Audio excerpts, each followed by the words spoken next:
বাঙালি মানেই ভোজন রসিক। পোলাও, কষা মাংস, মিষ্টি দই। তবে অনেক ক্ষেত্রেই দেখা যায় এই খাবারগুলো খাওয়ার পরই বদহজম হচ্ছে। ওষুধ খেতে হবে কিন্তু ওষুধ খাওয়ার ইচ্ছাও নেই। তাই আজকের এই ভিডিওতে আপনাদের জন্য রয়েছে কিভাবে ঘরোয়া উপকরণের মাধ্যমে খুব সহজেই বদহজম থেকে মুক্তি পাওয়া যায়। হিং কম বেশি আমাদের সকলের রান্নাঘরেই থাকে। 1 গ্লাস গরম জলের সঙ্গে 5 গ্রাম হিং মিশিয়ে পান করুন। এটি দ্রুত আপনাকে পেট ফাঁপা থেকে মুক্তি দেবে এবং বদহজম দূর করতে সাহায্য করবে।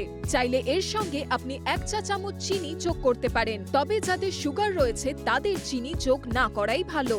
কারি পাতা, প্রায় 20-25টি তাজা কারি পাতা ঠান্ডা জলে ধুয়ে নিন। তারপর পাতাগুলি থেকে রস বের করে 1 কাপ সাধারণ জলে প্রায় 1 চা চামচ লেবুর রস, কারি পাতার রস ও 1 চা চামচ মধু যোগ করুন এবং এটি পান করুন। এটি বদহজমের কারণে বমি বমি ভাব, বমি এবং পেট ফাঁপা উপশম করে। আদা, বদহজম থেকে নিরাময় পেতে আদা খুবই কার্যকরী। 1 গ্লাস গরম জলে কিছুটা আদা কুচি ও মধু দিয়ে সেটি পান করুন।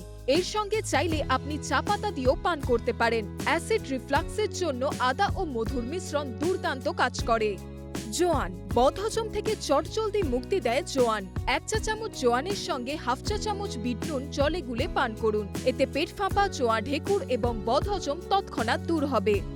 মিন্ট বা পুদিনা পাতায় রয়েছে অ্যান্টিস্পাসমোডিক, যা বমি বমি ভাব এবং গ্যাস নিয়ন্ত্রণে সাহায্য করে।